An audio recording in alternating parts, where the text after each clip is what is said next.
I'll ask everyone just to take a seat and we'll get started with the formal proceedings. So thank you very much for joining us this evening. I'm Jane Gunn, so I'm Dean of the Faculty of Medicine, Dentistry and Health Sciences. It's a very long name, but you all know us as MDHS. Before we begin, I'd like to introduce Wurundjeri man Daniel Ross, who is going to provide us with a welcome to country. So welcome, Daniel.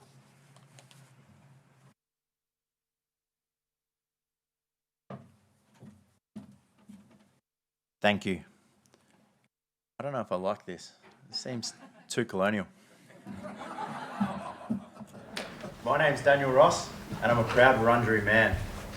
Today you meet on my ancestors' home, my home. And what an amazing place it is. I want to share my story with you, my ancestors' story, before I welcome you to my ancestors' home. Bunjil was our creator, the wedge-tailed eagle. He created everything we see, from the stars in the sky to the roots of the trees in the ground. Amazing thing to think about. Like you feel like you've been somewhere before, beginning of time. What is that? I'll share a personal story a little bit later on. I didn't think I was going to get out alive. But he taught us those laws on how to care for one another, how to pause and listen to country, to our neighbours, to our little kids, to our elders. They also taught us when we could take food and seasons like Porneet. Porneet's a tough season to talk about. So when the wattle blooms, we pause and we check in on our elders. Last year we lost several significant elders. Tough. But we see yam daisies coming into season. We see them flowering. We see tadpoles in ponds. A couple of 100 years ago, everything we knew would change. Was it for the better? I don't know. I'm still undecided. But we're here, and it's what we have. When we met the first people, the MCG was one of our sacred corroboree grounds, a place of coming together. They took it away from us, built a sporting field. From there, we ended up at a place called Bollum Bollum Billabong. The squatters said, no, we want that too. That's when we established Corin Dirk, the mission. The mission today is known as Healesville. What an amazing place. We still have family that live at Corin Dirk today. But what happened at the mission? Our fellas learnt how to make produce that people wanted to buy, except we weren't allowed to get a paycheck until we learned to read and write English. We weren't allowed to speak our native tongue. Troubling times. Uncle Billa, someone you might not have heard too much about, signed the first treaty with a fellow I'm sure you all know, John Batman, for 12 axes, a few bags of rice, and a couple of blankets. The Crown ripped it up. Them fellas aren't worth that much.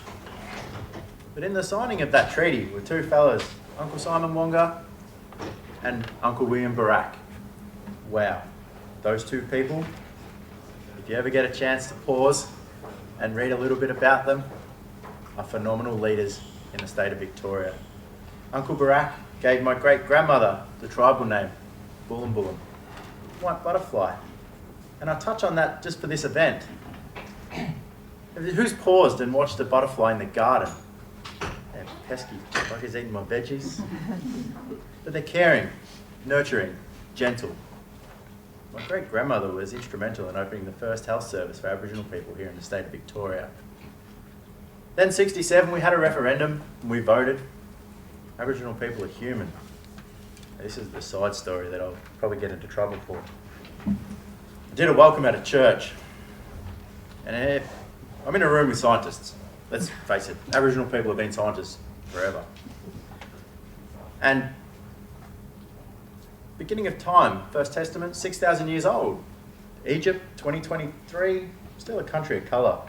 They talk about hiding baby Jesus in Egypt for a month. Baby Jesus is probably black.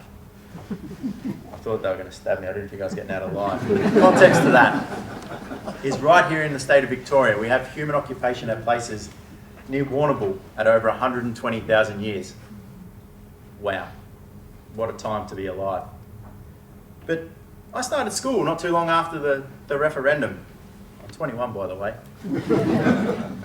And what an experience my first day was.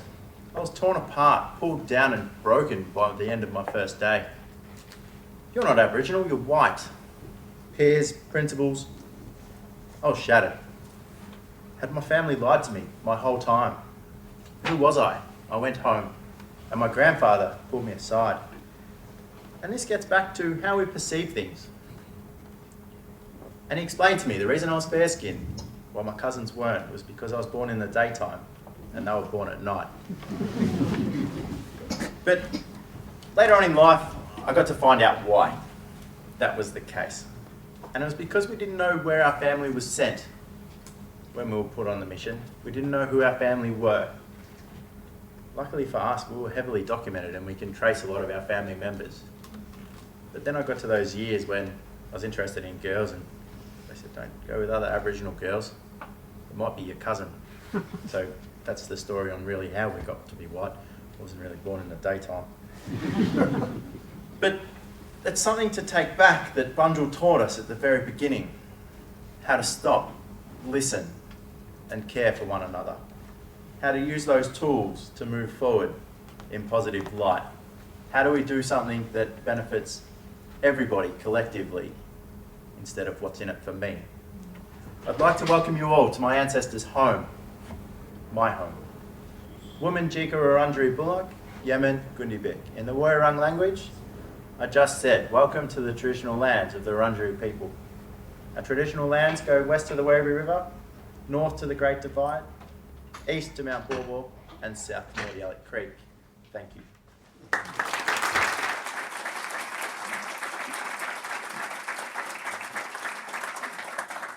Thank you so much, Daniel. That was a very special welcome. And I think you will have given everyone food for thought and a lot of I noted a lot of listening going on. So thank you for that. So, I mean, I'm not going to stand in the way of what's going to be a very, very good evening and launching the centre, but just to say a few words about why we're here tonight and the importance of what you're about to do.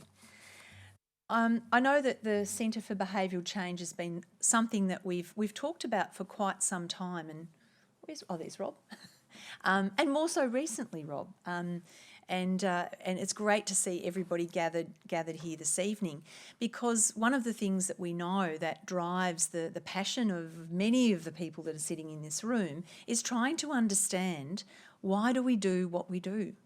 Why do we do it when we do it? And why don't we do the things that we intend to do or mean to do? And what is it that we can come to understand about how we can help people to do the things that they really want to do and would love to do but just can't quite make it? And from looking at the materials that you put together about the centre, from knowing the work of many of you that work within the centre, I can see that we're in good hands to understand what it is that makes us tick and the things that make us want to change or not. But I think, as Daniel said in his Welcome to Country, sometimes change is just thrust upon us, and it comes from areas that we never expected or least expected, or something happens and what we thought might be the intended outcome of whatever that might be turns out to be something completely different. And this is what being alive is. And as we go through our lives, we try to seek to understand what makes us tick, why we do what we do, why other people do what they do, and why as a collective we do particular things. It seems to me that this trying to understand the human condition is going to go on for much longer than the centre, I imagine, but I know for sure that the centre is going to make a really major impact into our knowledge and understanding about how to help people basically live the lives that they want to live and live better lives, because that's what I understand the centre is really all about. And now I'd love to hand over to our MC for this evening, which is Michelle, who is going to come through here. There you are, right down there, and lead us on, I think, a journey of discovery. I think so. I think you are. So welcome to you.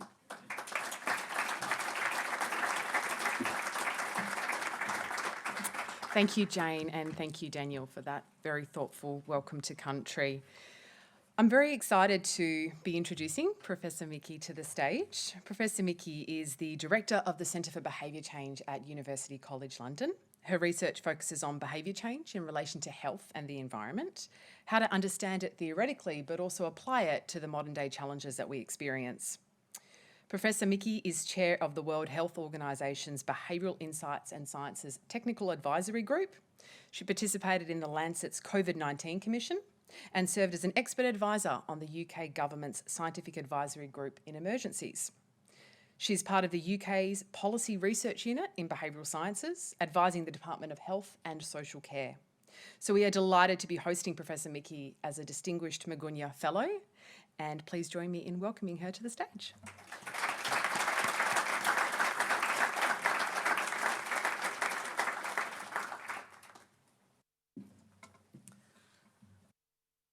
Thank you very much. It's absolute delight to be here. I've been to Melbourne many times over the years, met several of you here, and have had so many good meetings and interactions since I've been here, and looking forward to having many more over these next 3 days. What I'm going to talk about is applying behavioural science to combating pandemics.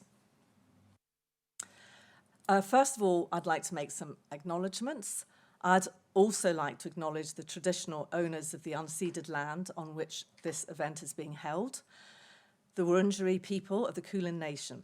It is a privilege to be on this land, and I pay my respects to elders past, present and future. I'd also like to thank the Grimwade family for their bequest to the University of Melbourne that has enabled the Mugunya Distinguished Visiting Fellows Programme and my visit here. And finally, the Melbourne Centre for Behaviour Change for so generously hosting myself and Professor Robert West, my colleague, also my husband, who's here and will contribute to the conference over the next couple of days. Michelle mentioned the Centre for Behaviour Change in London. It's in its 9th year now, and it has two main missions. One is to bring academic disciplines together, people from different sectors together, on the basis that no one discipline has all the answers to behaviour change, and that we have to work across disciplines, across sectors, to really be able to understand behaviour and how to apply it. And the second is to engage in a variety of translational activities, because, as we all know, it's imperative that universities are able to translate their expertise to all those in the world that could use it, and we know there are many challenges. So we have an annual conference, we have a 4-week online training programme, and many other training weeks and days that I know some of you here have been on. I won't go through these different aspects of my relevant roles in relation to what I'm talking about, but just to add the fifth one, that I've been asked to provide evidence to the UK COVID-19 inquiry. I'm now on about the 70th page of my witness statement, so it's quite an undertaking. I have a lot to say. So where are we? Here are your figures for Victoria. And as you can see, and I think it's very noteworthy, that after the very high wave, the waves have been significantly lower, but also after the wave before last and after this last one, transmission rates were brought right down. And that is incredibly important. We have other countries where numbers are rising, high incident rates like Taiwan, Japan, South Korea. And I just want to contrast this with the UK. So, yes, we have similar waves, but what you'll see here is that we don't bring the transmission levels right down between the waves. We still have, if you look at the top right-hand corner there, you'll see that even though it's coming down, we're coming into trough, we still have high rates. In England, one in 40 people have got COVID, so we can't be confident going to any event such as this because there'll be several people statistically likely to have COVID.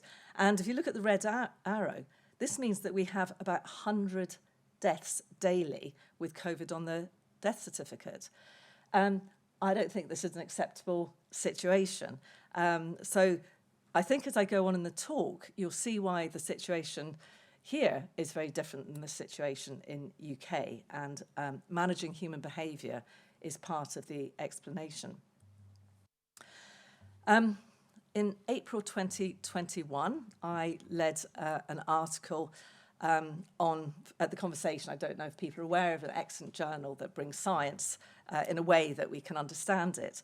And the strapline of this article, what's that, more than about 18 months ago, new COVID variants have changed the game and vaccines will not be enough. We need global maximum suppression, i.e. we need a vaccine plus strategy. And you'll see John Thwaites, Liam Smith, both colleagues from Australia were part of the writing team. So that was back then. Recently in Nature, there was a report written of a multinational Delphi consensus study with 386 experts taking part from 112 countries. Some key messages, probably not a surprise to you here. The pandemic is not over. We cannot be complacent. We've reached an unstable equilibrium in which people are still getting ill, some are dying. Still far too many people unvaccinated. Infection is waning among those who have not had boosters, and the virus continues to evolve. And international collaboration of researchers, practitioners, and politicians is essential to get beyond the pandemic. And really, we could have a whole hour on each of these messages. My attention was brought to Halton's independent review of vaccine and treatment procurements, and I was interested in some of its messages that's relevant tonight. One of the things that Professor Halton said was Australia could face a catastrophic new COVID-19 variant, which may render vaccines ineffective. And this is why dampening the waves, but also driving transmission down between waves is so important, because obviously the more transmission, the more mutations, the more variants, the more variants, the more likely they are to escape from natural and vaccination immunity. The report also said there is a need for public health campaigns around vaccine uptake and an overhaul of advisory structures to be ready for another emergency. And I raise the question, could behavioural scientists play a role with these recommendations? So that's a kind of setting the scene. I'm going to, in the 40 minutes I have, I hope get through something about applying behavioural science to pandemic management, addressing inequalities, the scientific advisory process itself, and funding of behavioural research. So, as we all know, human behaviour is at the heart of causing and transmitting pandemic infections, also absolutely key to the climate emergency, antimicrobial resistance, other health threats and crises, but also at the heart of preventing and getting out of them. This is Tedros, WHO director, who's incredibly supportive of behavioural science. He said, I want to make behavioural insights an essential part of how we promote and ensure better health for all. And as the global public health leader, WHO cannot achieve its ambitious goal of transforming global health and the health of more than 7 billion people without a clear understanding of people's health-related behaviour. So he absolutely gets that. What is behavioural science? It's become popular, people talk about it, more and more people are describing themselves in this way. What it is a scientific study of behaviour, what enables human behaviour, what prevents it, how best to elicit and maintain it. And it involves, like all science, collecting and analysing data, synthesising the evidence. We have a lot of evidence, it needs more syntheses, building models and theories from that evidence to predict behaviour, and then on the basis of all of that, developing and evaluating interventions to influence behaviour. Now, I just want to give some examples of psychologists advising government, and these are the only the people that I personally know. And as you see, there's a lot in Europe, so UK, Ireland, Netherlands, Portugal, Finland, Germany, also Justin Presso in Canada. I don't know about the situation in Australia, but that's something to think of, and we've had excellent meetings between us, exchanging stories and lessons learned from our own situations. In the UK, we have a behavioural advisory group that's advising the government. It's part of the government's what we call SAGE, Scientific Advisory Group in Emergencies, and we advise the Cabinet Office. Very multidisciplinary. We have more than 30 people in the group, so different kinds of psychologists, anthropologists, sociologists, behavioural scientists more generally, communication experts, implementation scientists, absolutely key. And I know there's some of implementation scientists in the room today. Supported by a large and excellent professional secretariat. And we draw on a range of sources for our evidence. So published literature, obviously, but also unpublished reports, surveys, interviews, focus groups, expert opinion. Sometimes we are asked to advise on things. We had to run some studies really quickly. We've published more than 25 commission reports and contributed to dissemination sessions for policymakers.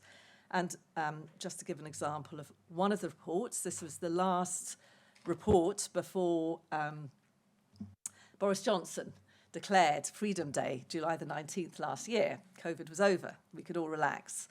And this was led by Robert West and myself. And it was published by SAGE about 3 months before July the 19th. And we had thought, great, this is a 3 months run-in where we can get people used to going from a rules-based approach to managing COVID to a risk assessment and risk management approach. It was delayed and it was delayed. I asked so many questions. And in the end, we were told it's being kept to be released on July the 19th, Freedom Day. Was any mention made of it? No, but it's very, very relevant. And this is the journal article that we often with the reports, we did publish them up in journals, so they're more easily accessible. And within that authorship team, Nick Pidgeon's an expert on risk assessment and safety management. Stephen Reich is a leading social psychologist. Richard Amlow works with Public Health England, which is a kind of long arm of the UK government, and Laura's an anthropologist, so real good mixture of people. Okay, so that was our activity. What impact did we have? We had some positive impact.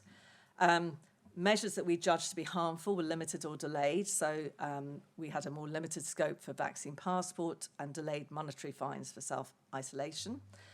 More liberal social bubbles. We designed and rolled out community champion programs, which were really important, and evaluation shows contributed to higher vaccination uptake amongst minoritized groups. And we achieved some evaluations of behavioural interventions. Now, whose behaviours are we talking about? We're not talking just about citizens. We're talking about health professionals, employers, service and environmental planners, business leaders, policymakers at national and local level, politicians. Really, everybody has a role to play. Everybody's behaviour can make a difference. So we're very familiar with all of these, the personal protective behaviours, the test, trace and isolate systems, all the border controls and lockdowns, vaccination uptake. Obviously, vaccination is only as good as getting into people's arms. Managing COVID-19 depends on a good understanding of behaviour and behaviour change, but also interventions that reflect that understanding.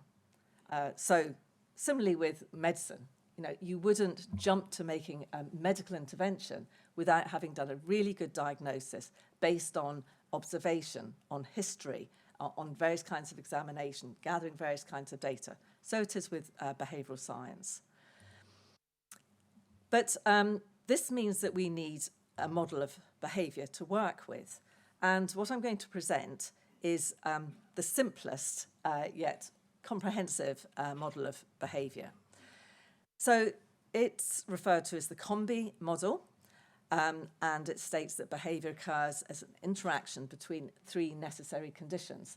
Now, those of you who haven't come across this model, a thought experiment for you. The B stands for behaviour. What do the C, O, and M stand for? Okay, I give you 10 seconds, less.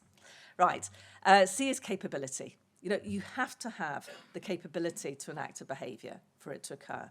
Not enough. You also need the O, the opportunity. But you can have the capability, you can have the opportunity, the behaviour still won't occur unless you also have the motivation. So you require all of these three things, and as you can see, these interact in a system. So if you don't take anything away from this lecture other than one thing, which is fair enough, I would suggest this, because it's such a useful way of thinking about behaviour. So often people jump to conclusions about what's driving behaviour or what's needed to change behaviour without thinking a bit more broadly and really thinking about all the different aspects of capability, opportunity and motivation.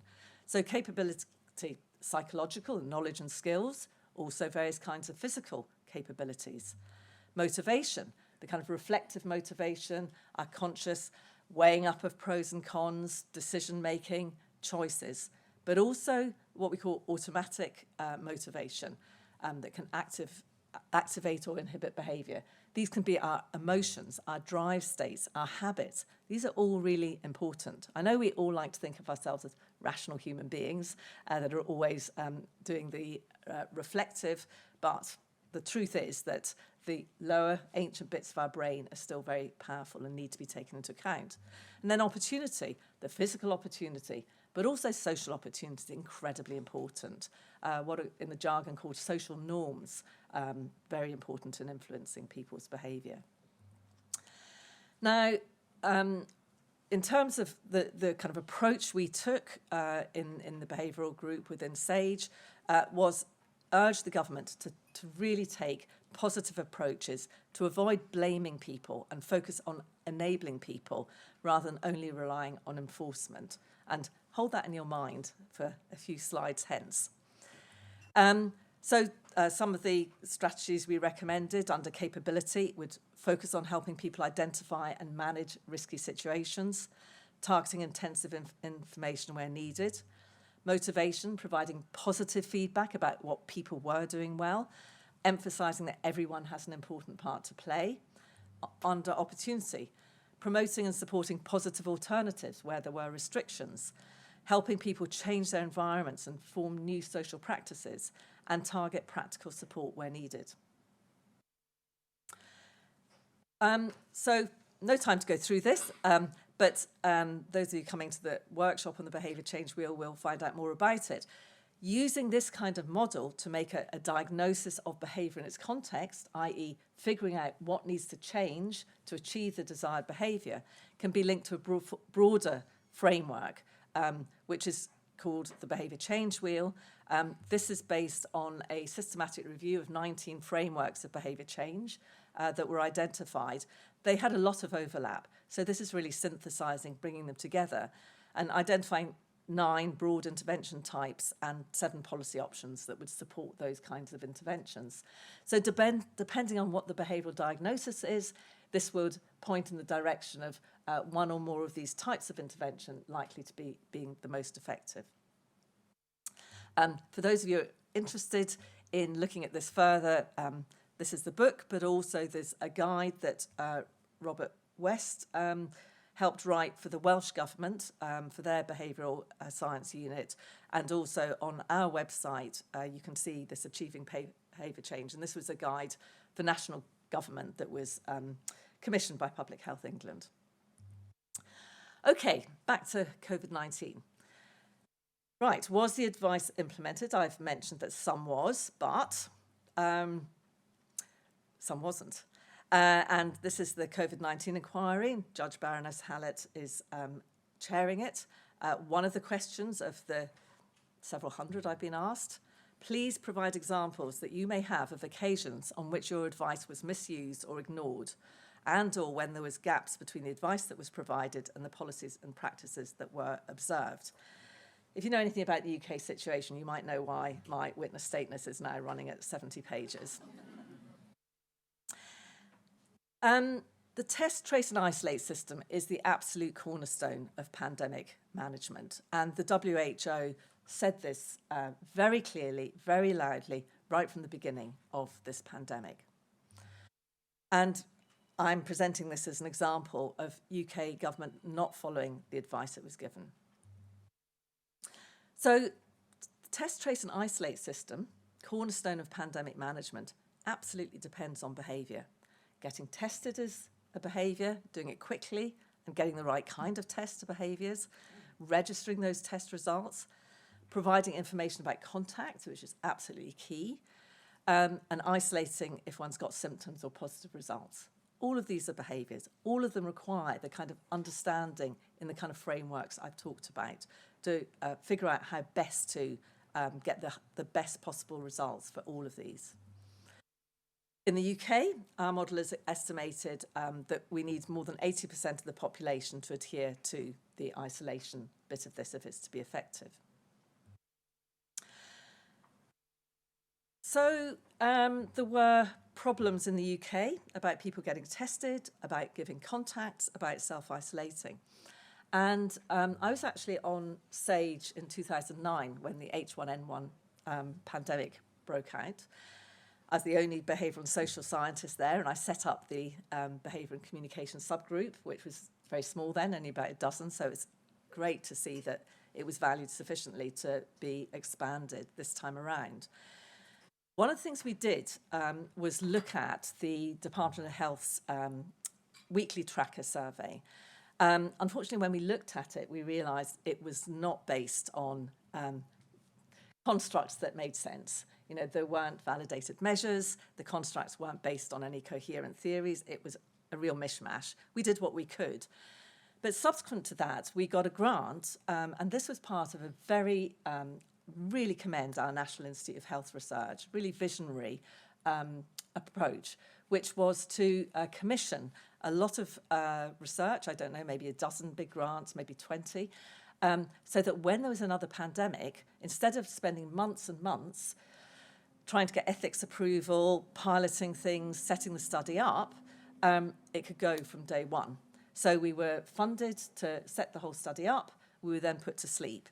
Every 5 years, we were woken up, given some more money. Please look at the science. Do you need to update it? Do you need to do more piloting? Look at the evidence. And so we had this, it's called Corsair. We had this national survey of behaviours and influences on behaviours that kind of went from pre-well week one, and about 2,000 people every week. And it's informed the communication strategy and policy to the extent that anybody listened. But a lot of great data, and we've now, I think, got about 15 or so papers. But this was one of the earliest, and what it showed was that less than 50% of people with symptoms were isolating, and less than 30% with symptoms were requesting testing.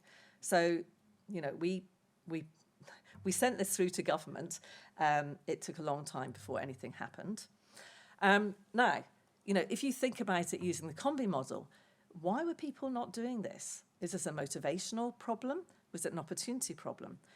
An early study by Helen Ward and colleagues showed that the socioeconomic differences were quite targeted. So great majority were willing to self-isolate across all income levels. There's no difference.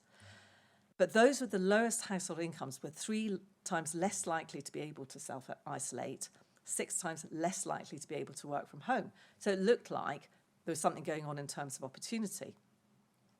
When we looked at our data, we found the predictors of not isolating were having a low-income job and financial hardship. And the reasons given were caring responsibilities outside of the home, needing provisions, insecure work, problems of income, problems of employment. So, clear picture. SAGE, this is from SAGE's minutes in September 2020. At the bottom, you'll see we were urging financial support and tangible non-financial, i.e. practical support, building on our results. Okay, what happened? Well, delays happened. Delays, but then after a while,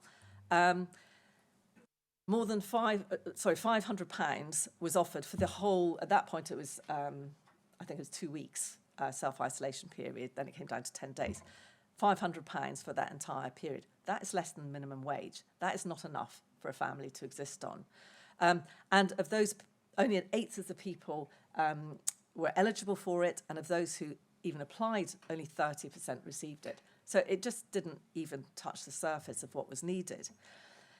And the next thing that happened, and we weren't consulted on this alongside quite a lot of policies, was if people didn't adhere, they'd get a £10,000 fine. Okay, so we know who is not isolating, the poorest in society. Now, you can probably think about what the unintended consequences of that might be, and what a shame they didn't consult with us. So we would have told them that there would be a real concern that fewer people would get tested. Why would you get tested if it puts you in a position of a £10,000 fine? Fewer people give contacts. Why would you put your friends and family in that situation? Downloading the app, especially amongst disadvantaged groups. As I said before, less than 30% got tested, and we could see why. Evaluation of mass testing in Liverpool, this was where it was free, it was taken into localities. In disadvantaged communities, only 8% of people took that offer up. And here are the sort of headlines: people who just can't afford to self-isolate, workers with COVID too scared to get tested, Liverpool not reaching the city's poorest people. So that shows how important it is to get it right in terms of the diagnosis. This was not an issue to do with motivation. We could have also told them, if you want to motivate people, threatening them with punishment is probably not the best way to go about it. But that's what's behind that kind of strategy. It was an opportunity issue. Okay, I want to briefly talk about addressing inequalities. Now, so many societies were very unequal before COVID hit. I don't know, maybe Victoria's an exception. Most societies became more unequal, some drastically more unequal, including the UK. Now, some of it is how the virus spreads. So there's more transmission in overcrowded, multi-generational households and in public-facing unsafe jobs, and increased harm all those people who are susceptible because of a history of disadvantage and with other health conditions. So before you get any further, the way that COVID spreads is likely to further disadvantage the already disadvantaged. On top of that, certainly in the UK, massive lack of preparedness, underinvestment in public health, a lot of poverty, inequality, structural discrimination, for example, meaning that our black communities were very reticent to take up vaccination, and a lot of insecurity in people's living and working lives. On top of that, we put the government policies. There was differential protection. So those who had mortgages were much better protected than those who were renting. There was a lack of PPE. There was lack of safety measures in schools. Still are. I was reading the statistics today in the UK. Really, really awful about the lack of ventilation or any kind of carbon dioxide monitoring, etc. Big educational divide. We were calling for much more for those who didn't have spaces, who didn't have digital connectivity, who didn't have laptops to help with homeschooling. Nothing was done about that. Black and ethnic minority groups suffered more for all the reasons I've talked about, and women, often when there are increased burdens, it's women who get the most. And I looked at some data on what's happened with women academics. Publication rates over COVID for women versus men tells a story. So there's a huge need for behavioural and cultural sensitivity. So recognising the diversity of communities, groups within communities and individuals within groups, and not making assumptions. Learning about the beliefs, practices and contexts that influence health-related behaviours, consulting with and engaging communities in their settings on their terms, which are likely to lead to both more effective interventions, but also greater adherence if people feel ownership right from the beginning.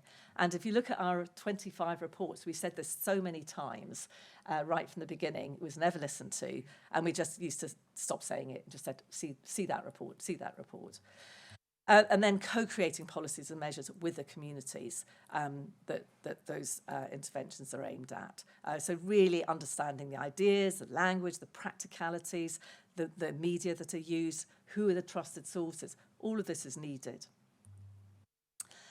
Okay, sorry, just cut me off if I go over. Right, onto the scientific advisory process, which I thought a lot about over the last 2.5 years. Now, Sir David King was a former chief scientific advisor under both the Blair government and Gordon Brown's government. And this was quite an interesting article with different perspectives. And David King said, government scientific advisors act as bridges between current science and the political system. The advisor's role includes advising government, but also informing the public. A subsequent chief scientific advisor, they all get given sirs, by the way, you see, Mark Wolpert, says, scientists advise, but politicians decide. That is fundamental. And above, you'll see a picture of a bridge on one hand and a wall on the other. And this was something I found very frustrating, that there was very much of a separation between the scientists' advice that would just end up in these reports, who knew where they went to, and the policymakers and politicians that were doing things elsewhere. Obviously, our chief medical officer, our chief scientific advisor, met up with the Cabinet Office, but it wasn't a transparent process. You know, we just don't know really what happened. And I've worked with government over decades now, and I know that if you want to engage policymakers, and if you want policymakers to listen, to learn, etc., you need to develop relationships. You need partnerships. And scientists learn about the policy context and can be much more useful. And policymakers learn much more about what you can and can't contribute. So it's a much more satisfactory relationship. So what should this relationship be? On the one hand, scientists who are in an advisory role and not elected officials and often unfamiliar with the policy context. On the other hand, evidence doesn't implement itself, we know. Policymakers often don't understand the scientific advice nor how best to translate it. And importantly, translation and implementation are themselves the subject of scientific inquiry. So Jill Francis is here, who leads implementation research group within the university. Really important. And behavioural science is really important within it. So a couple of questions. Should scientists work in partnership with policymakers all along that translational pathway from the written word to practice on the ground?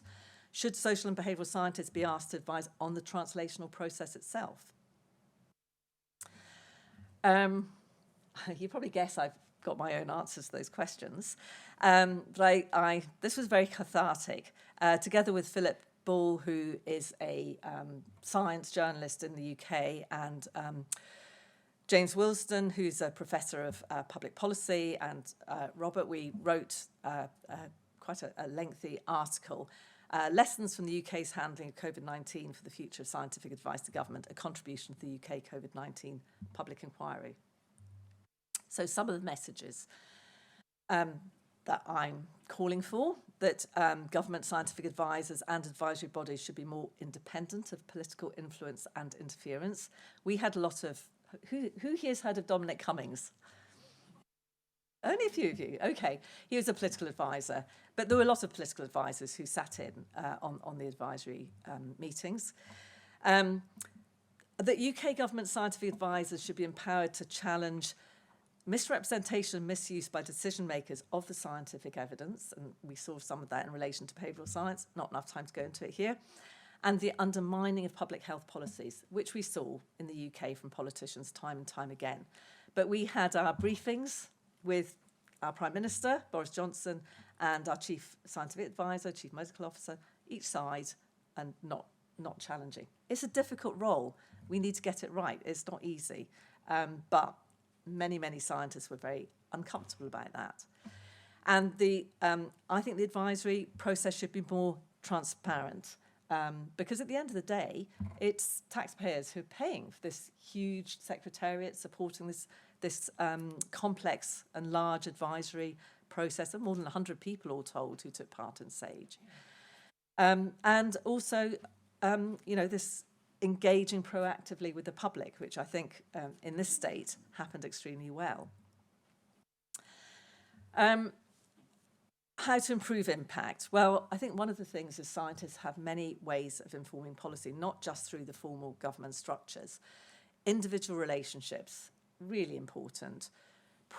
Using press broadcasting and social media well, not always a comfortable space to be within, but it gives a voice. And in a situation where there are noisy voices who are not helpful, incredibly important, I think, that sensible people stand up. And then ad hoc and informal groups and networks. And I'm going to say a bit about independent SAGE in the UK.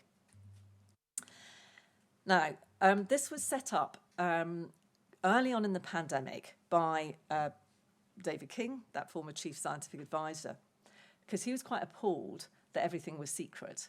The membership was secret, the minutes were secret, the reports were secret. I think I was probably the first person who went on British television and the media saying, I'm on SAGE, because I just thought people should know, we should be accountable.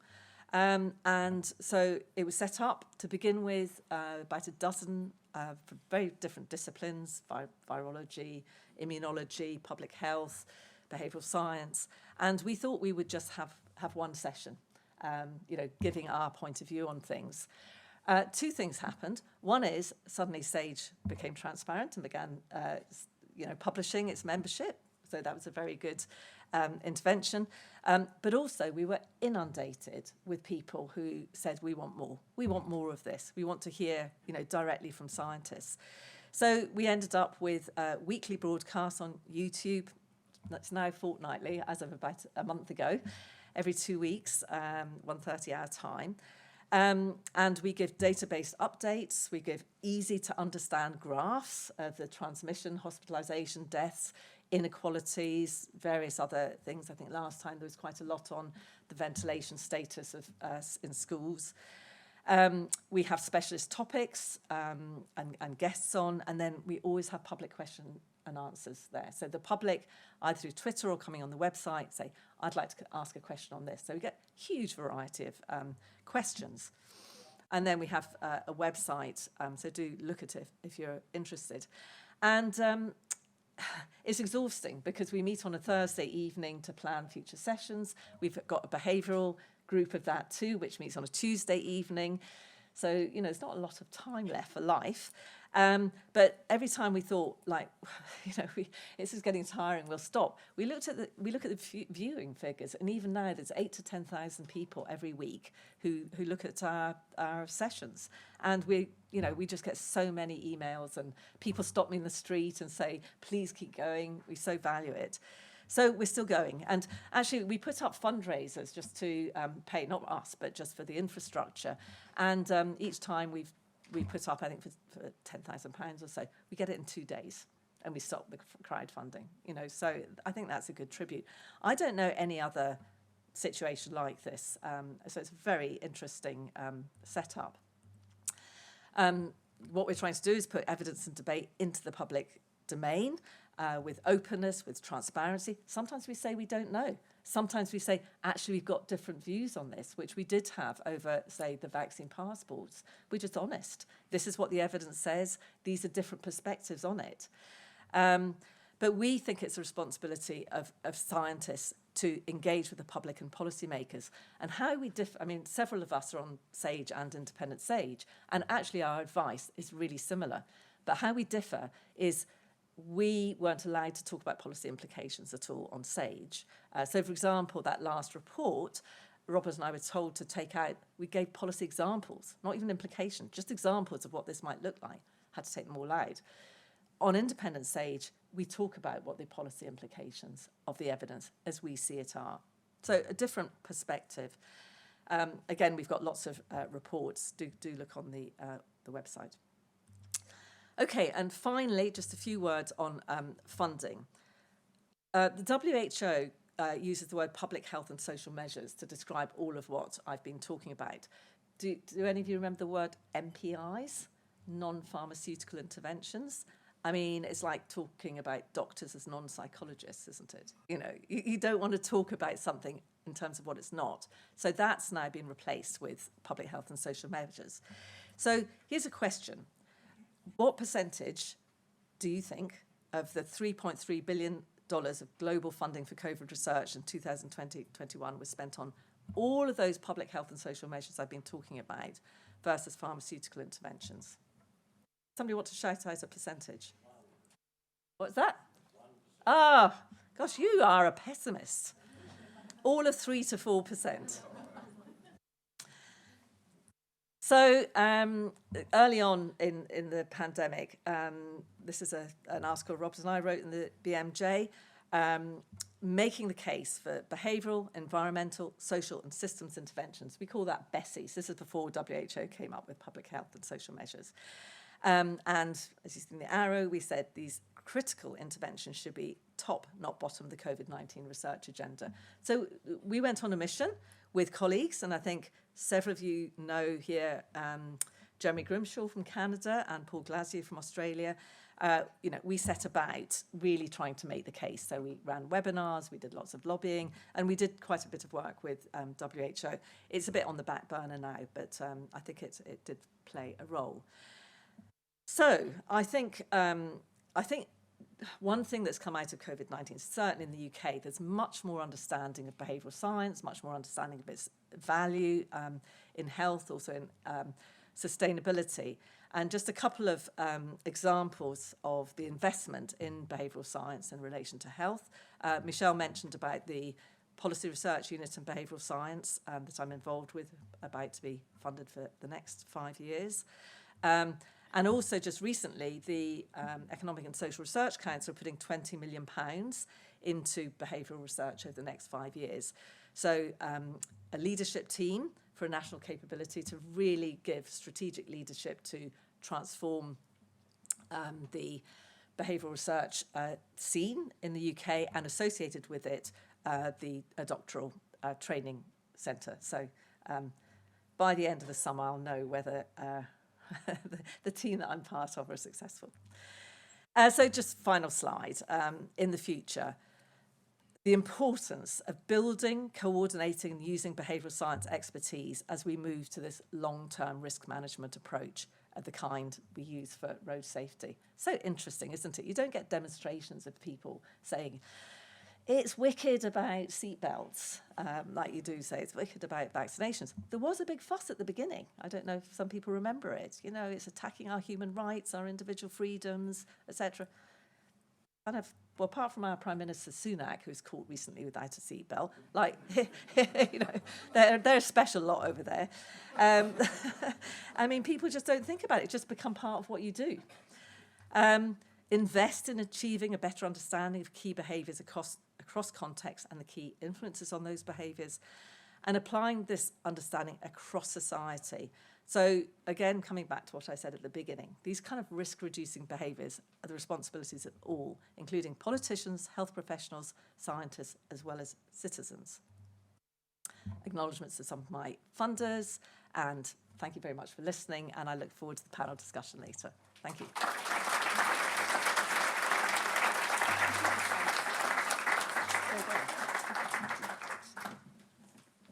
Thank you, Susan. Some peek behind the curtain of the UK's COVID-19 response. So now on to the panel discussion, and my notes are saying that we've got Professor Brett Sutton joining us, but apparently they all become sirs. So is it better to say Sir Brett Sutton? Sir Brett Sutton? Anyway, I don't know if I have to introduce him. It was in all of our living rooms for about 2.5 years. But anyway, Professor Brett Sutton has extensive experience and clinical expertise in public health and communicable diseases, gained through emergency medicine and field-based international work, including in Afghanistan and Timor-Leste. Most of you probably know him as Victoria's Chief Health Officer, and in this role he undertakes a variety of statutory functions under health and food-related legislation and provides expert clinical and scientific advice and leadership on issues relating to public health. So please join me in welcoming Brett to the stage. Thank you. Joining Professors Michie and Sutton is Adjunct Professor Terry Slevin, Professor Slevin is Chief Executive Officer of the Public Health Association of Australia and previously served as Director of Education and Research at Cancer Council WA. He holds adjunct professorial roles at the College of Health and Medicine at Australian National University and National Drug Research Institute at Curtin University. Professor Slevin is among Australia's most prominent experts and commentators on public health research, chronic disease prevention and health promotion. Thank you, Terry.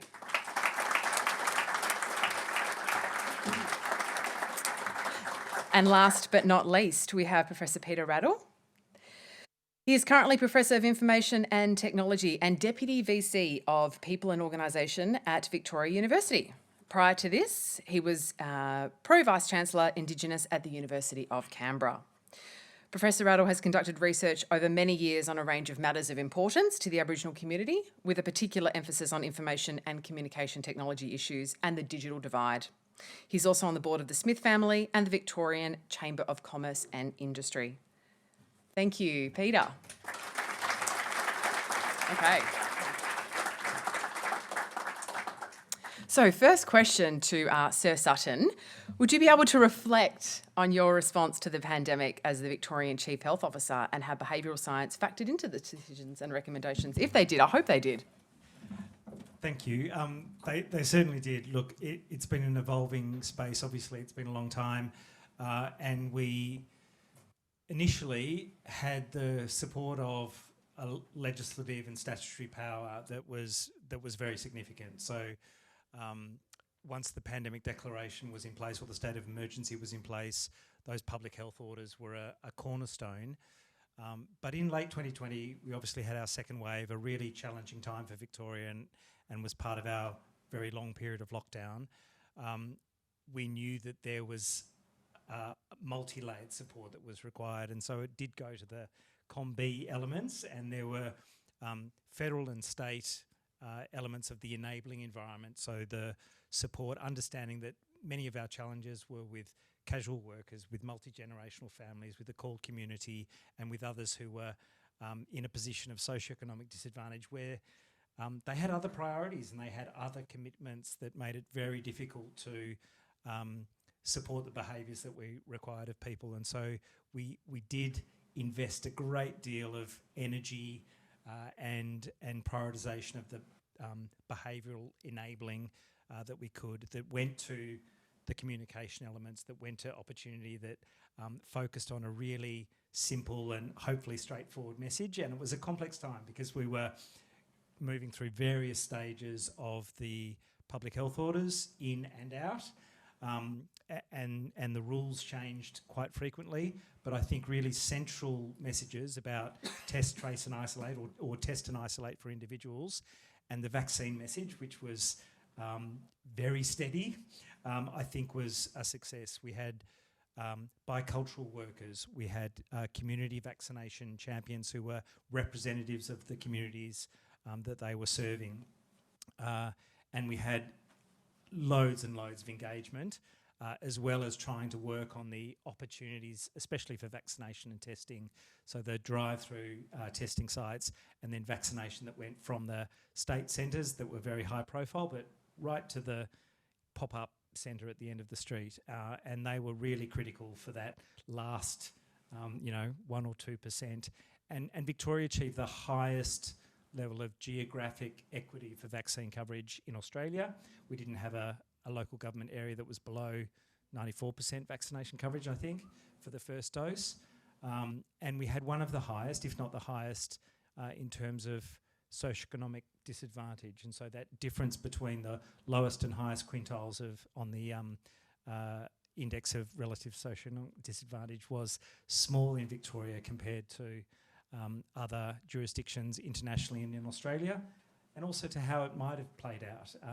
There were over 5% of the Victorian population who were reached just on Zoom calls, many of which I was on.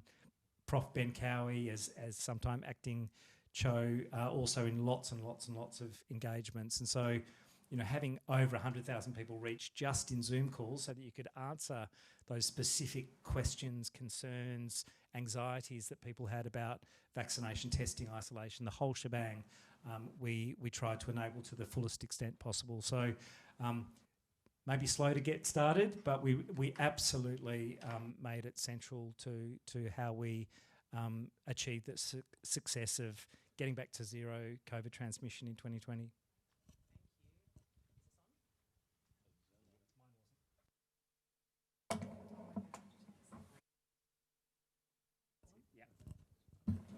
Thank you.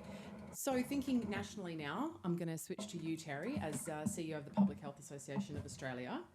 Curious to hear your thoughts on Australia's pandemic response, bearing in mind this event's being recorded, so you might want to be a little bit careful with what you say. But positive outcomes, but also missed opportunities. Where could we have gone a little bit better? What did we do amazingly? Thanks for the heads up about the recording. Very helpful. Avoid me getting into jail. Thank you, Michelle. Firstly, thank you to you and University of Melbourne for the invitation to join. And Susan, thank you for your presentation. I stood fascinated by the dynamic and the play out of what was clearly a strong investment in sound advice, which fell on deaf ears. Let's be blunt. Happily, that didn't unfold in the same way in Australia. We had the clear advantage of a stonking great big moat around us in the oceans to the north, south, east and west. And it's important to recognise the role that played. That's never to underplay the extraordinary efforts of people like Brett, the leadership of the AHPPC, the genuine commitment of government, state and territory and Commonwealth. So there was a level of commonality of purpose, particularly in that first year in Australia, that I think most people could see. And there was certainly debates at the margin, and I'm sure Brett was involved in some of those knockdown, drag-out debates about the best way forward. But for the broad sense, it was clear that Australians got on board with dealing with the pandemic, recognising and seeing what was going on in the Northern Hemisphere and the disaster that was unfolding there. And particularly in the first year was a fairly extraordinary response. And I think it's important never to dismiss that and to thank all of the people who are involved. And whether you like the government of the day at a state level, at a national level, whether you like the politicians, whether you like the CHOs, whether you liked the person who was doing the contact tracing, all of those people, I genuinely believe did an extraordinary job. So it was a time when public health should very genuinely be extraordinarily proud of the effort that was made. Now, as time has unfolded, the debates have become more vigorous and more complex, and the debate between back to normal, if you want to capture it in that way, versus the pandemic's not finished and we need to continue with some of those controls, has become far more complex and far more nuanced. And I think we're still at a relatively good position compared to comparisons of like countries around the world. And I think that's objectively a reasonable observation. Could it have been better? Absolutely. We learned a lot of holes in the system. And here's where I'm going to stray into the less conservative and offer an observation. I'll be talking about this more tomorrow, and I'll be talking about it in fact all year, and that is there were commitments made in that early part of the pandemic by our national leadership under the newly created National Cabinet about investment in public health, which has simply failed to materialise. So that immediate all hands to the pump to deal with the dragon at the gate was very, very effective. But since then, the interest has been lost. Since then, the focus, the priority has gone elsewhere. And you've seen in Victoria, and we've seen it everywhere in Australia, the focus on the pressures on the public hospital ramping, ambulance ramping, the extraordinary pressures on the tertiary care system. And the investment in, even the preparedness to discuss investment in public health infrastructure has almost completely disappeared and is quite frankly a disgrace. And to be blunt, this state is one of the worst offenders. You've just gone through a state election where the words public health seem not to pass through the lips of anybody aspiring to form government in this state. I was astounded and flabbergasted and blind with fury, and so too should you be. My best guess is that the government who won the election had good polling to suggest that the actions that they did take early in the pandemic, and those firm actions which reduced the impact at a great price to you as Victorians, still had sufficient support because people appreciated and understood the benefits of so doing. But the prospect of then strengthening the system so that it's ready to deal with the next assault, so that the infrastructure is in place to deal with not only communicable disease challenges, but the ongoing and enormous tsunami of chronic disease challenges that do have genuine evidence-based public health solutions, remains completely ignored.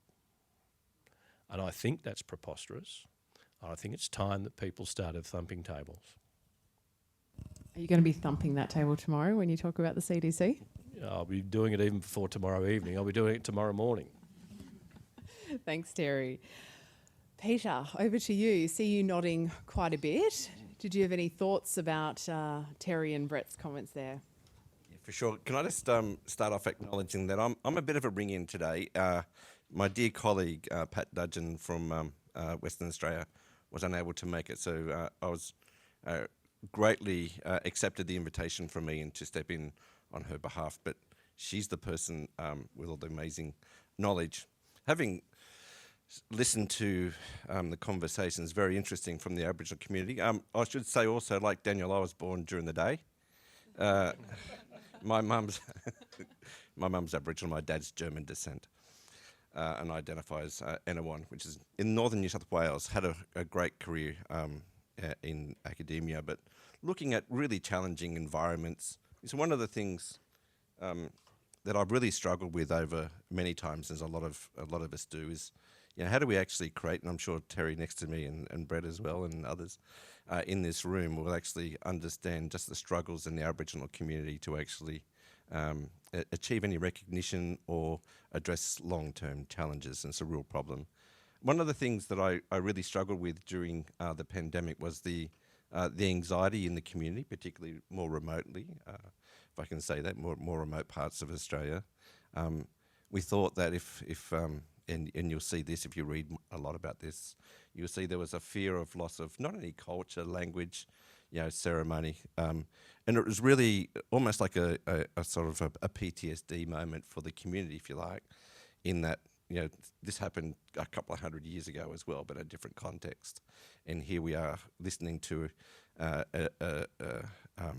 government officials saying, we're going to jab you with good stuff this time. Last time it wasn't so good when we laced your water holes and that sort of thing. So that sort of led to a really difficult situation, I suspect, for public health professionals, because all of a sudden you had this conspiracy, vaccine hesitancy, and particularly in remote communities, in more remote areas, the idea of social distancing couldn't be further from anyone's vocabulary and language in community, because there's no such thing as social distancing when you have in remote communities, no matter what goes on. And if you ever have the opportunity to go visit a remote community, I'm not sure if anyone's done that, but it really is definitely an eye-opener from every perspective. One of the things that I just mentioned this to Ian earlier, one of the things that I think from that perspective, from, of course, the hesitancy, the public health issues, the comorbidities that go along with deep, what you would understand as deep, really challenging issues of, lots of challenges, diabetes, housing. I mean, it goes on forever. It really does. But to address those, it does need a big push. And if we can't get, decent health care for non-Indigenous Australians, well, what do we do for Indigenous Australians? It's a real challenge. One of the things that I try to do in my research, I try to look at how do we, so it's kind of attached to this, and I love the idea of behaviour and opportunity, but I try to look at how do Aboriginal households use information technology in different ways for social engagement, for, how do you book an appointment, how do you get onto the MyGov portal? These are things... You don't. It's a real challenge.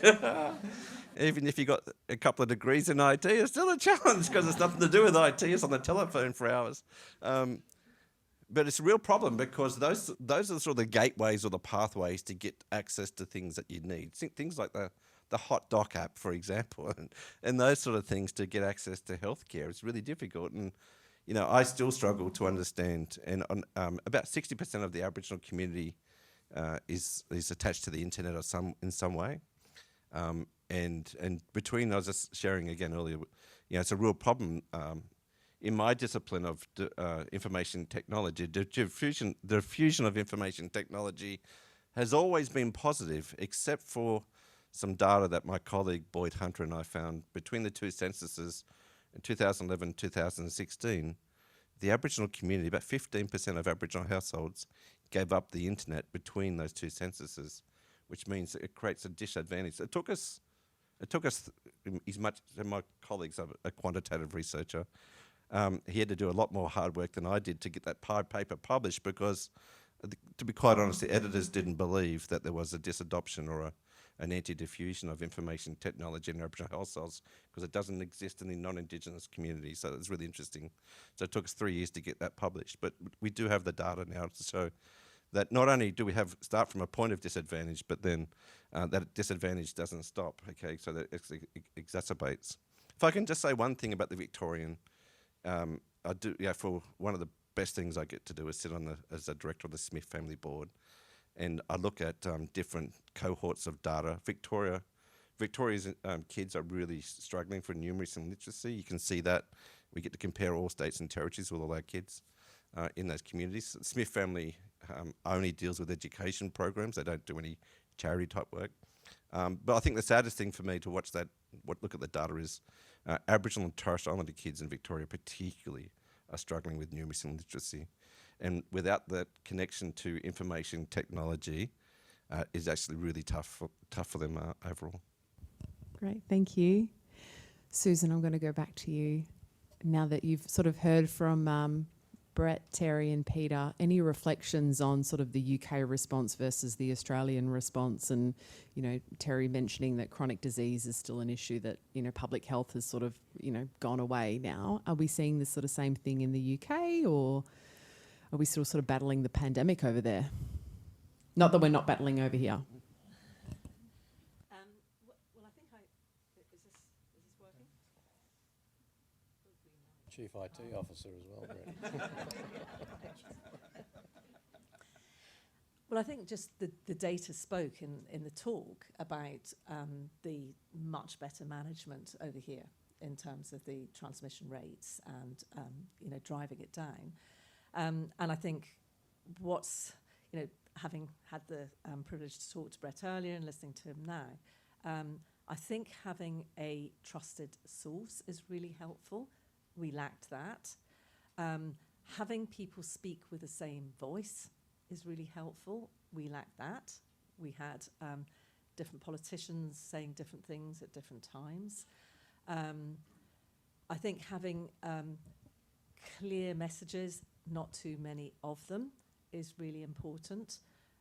We had mixed messages, confused messages, and I think that reflected politics, the different political views on things. So I think if you have a cohesion around public health and its role and trusted people leading it, then I think you're well on the way to doing things right. And we were talking last week, was it, about the next challenge that I also referred to, which is we're not in a crisis anymore, but we're still in a pandemic, and how to achieve this in terms of people maximally protecting themselves. When obviously one part for all of us is, yes, we want to pretend it doesn't exist and get on with our lives, but we know that's not the case. And I think getting over this sort of, to people, the kind of layered approach in terms of protection, and that one's, sorry, I realise I'm sort of talking to you and I should be talking to everybody, that often people think, well, I'm not vulnerable, I'm all right. But I think, there's been good evidence that you're doing this not just to protect yourself, protect your loved ones, protect your communities, protect the health service. And going forward, I think, 3 messages and almost saying there's a layered approach to this. Each layer you take will give some protection. Nothing will give 100%, but the more layers you take, the more protection you'll get. So vaccination, I think there's a 5th one coming to Australia, pushing for that. The other thing is, where possible, socialise and do your activities outside. If indoors, make sure it's ventilated or HEPA filters or whatever. If that's not possible, indoors, where there's not sufficient ventilation, wear a mask. There's 3 things. I think more than 3 is too much, but I think getting over to people that if you do all those 3 things, that's pretty good protection. Even if you do one of them, it's better than nothing. So that if people have got some kind of opposition to one of them, say the vaccination or say the masks, they don't just throw the whole lot away and say, well, my identity is that this is all a load of rubbish, I'm not engaging in it. But, there's something there for hopefully everybody to do something. And as we know, if everybody's doing something, it adds up to quite a lot. So you talked about, I guess, singing from the same hymn sheet, making sure that anyone who's fronting the media, a credible source, everyone is on message. Do you think that contributed to the difficulties, is that so many people were giving out so many different messages? It wasn't just 3 that you've just mentioned. There is all this other stuff and people just got confused, became overwhelmed. Yes, I mean, one of the discussions we've had about, why we wrote good reports on how to communicate effectively in these kind of situations. What is the reason for the government not following that advice? Is it an opportunity issue? No, it's not an opportunity issue. They had the opportunity. They had the scientific advice. They have the power. Is it a capability issue? Very few of our government have any science understanding. So yes, there probably is a bit, even though I'm sure our Chief Medical Officer and Chief Scientific Advisor did a good job of communicating the advice. Is it a motivational issue? And I think most people think yes. I think a lot of what was underlying it was ideological, and there was a couple of things that happened that were pretty catastrophic in terms of numbers of deaths. One was delaying when that shouldn't have happened in terms of lockdown, with very catastrophic consequences. And you could say, okay, this is a new situation, they got it wrong. But then there was following September, there was a call, and from SAGE, they gave all the data, all the modelling, why we needed, we call it a circuit break, I think we called it, in September. Clear advice, it wasn't followed.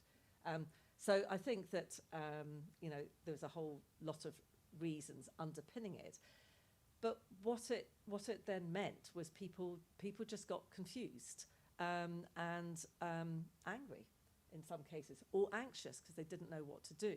And once you get that, you then get groups of people who say, you know what, I'm just not engaging.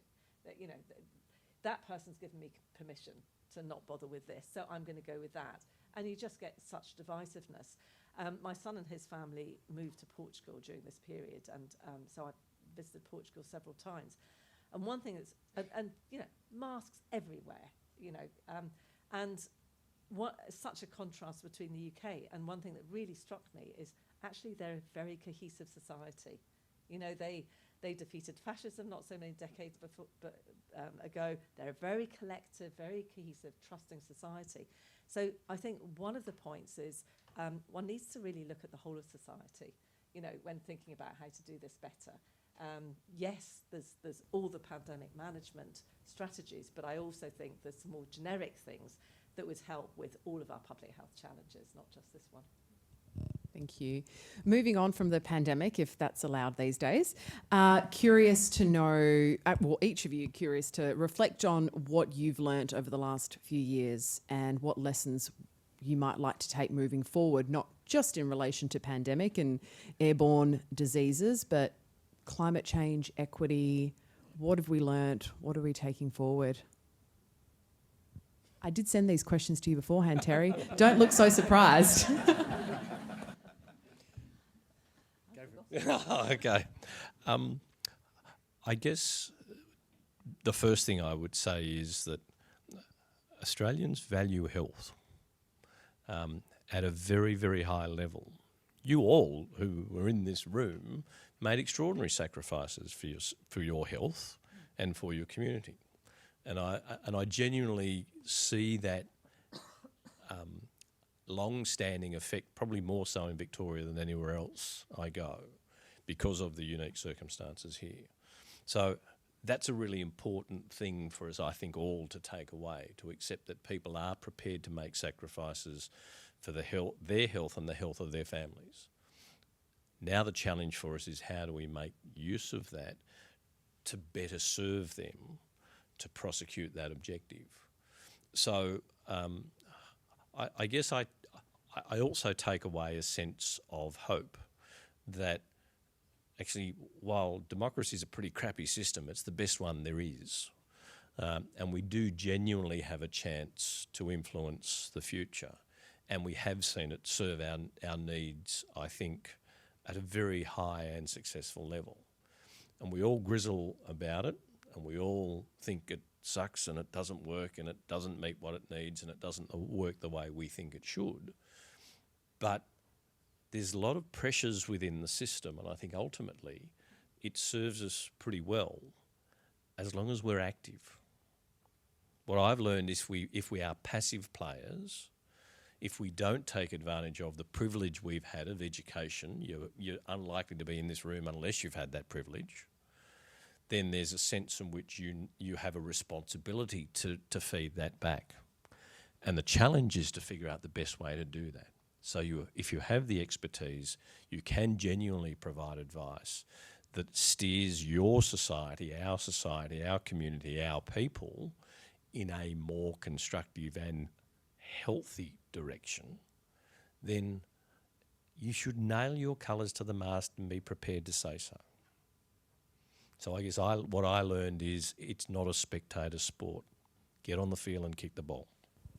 That sounds like a tweetable thing if anyone's tweeting for Jay. Okay. Peter? You got to keep yours, boss.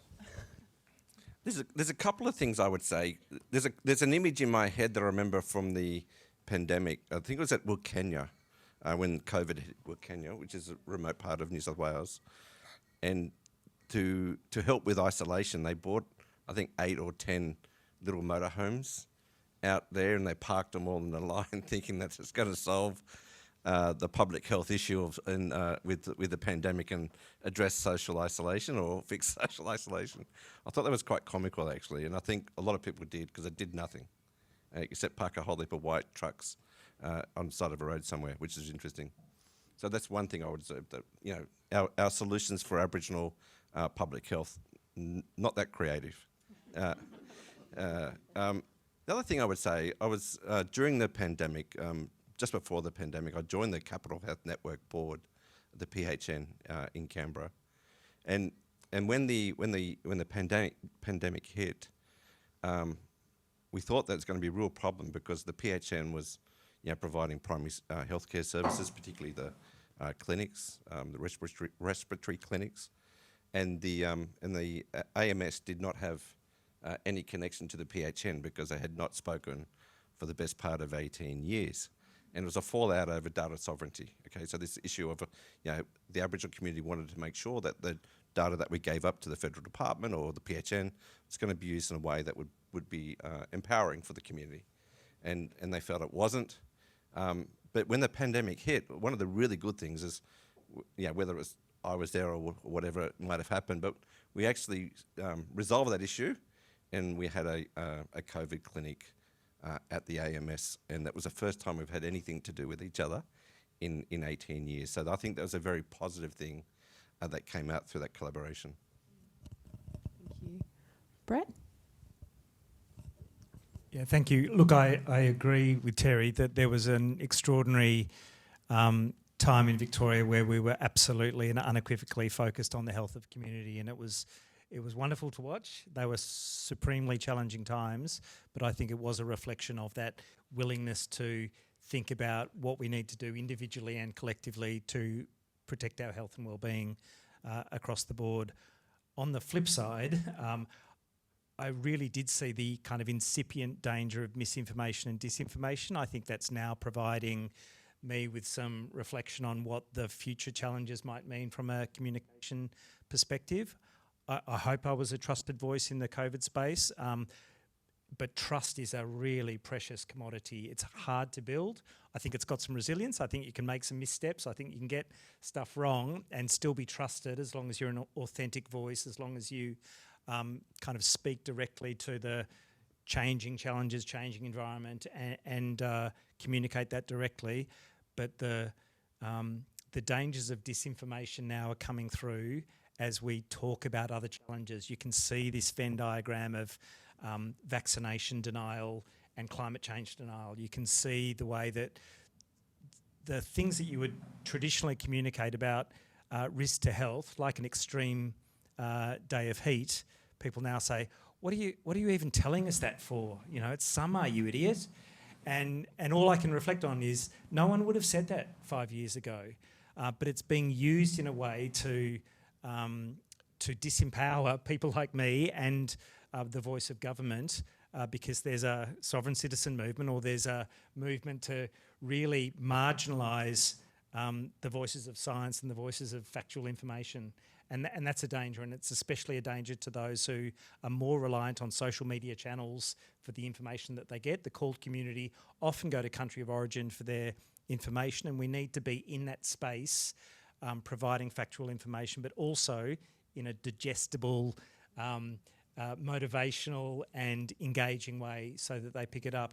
In many respects, the success that Victoria had with our Aboriginal community was there was trust and the key messages were there, but we also got out of the way. We had Aboriginal communities speaking to Aboriginal communities about what was required, hearing what they needed and responding directly. And so that devolution and decentralisation of the public health response was really critical in Victoria, and I think that's a lesson for climate change going forward, for local action. I think it applies to, you know, any of those black swan left field threats to health that might come in future. We need to be able to have trusted voices in the community responding directly to people's concerns. Thank you. For anyone coming to our conference tomorrow, we've got a great couple of sessions on misinformation, so please join us. Susan, I'm giving you the final word. What was the question? Well,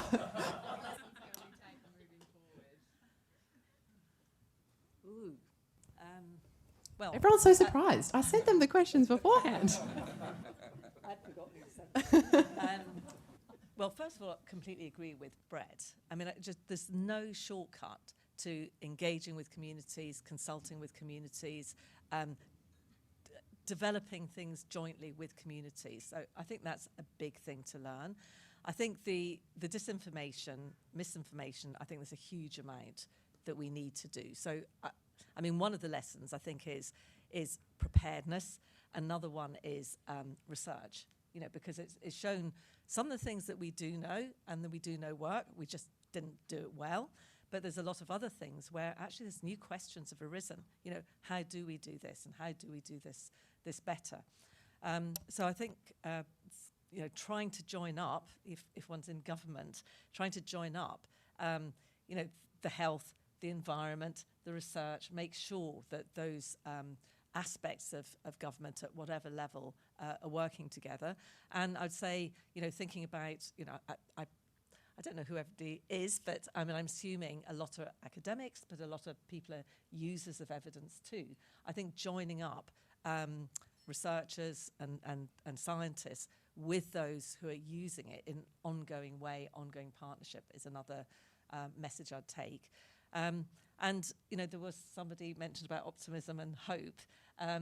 You know, I think there's you know, the fact that we've got a very large inquiry happening. You go through something, as everybody said, you know, some things worked well, other things didn't work well. Now, the ratio of that is really different in different countries.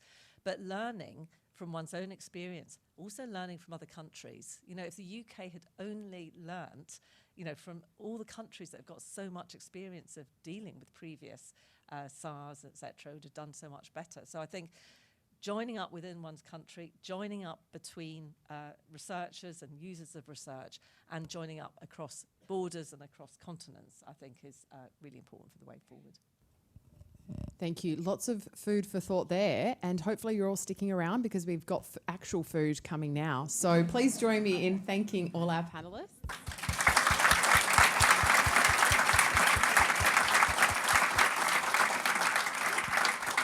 And that's it. We're done. Thank you.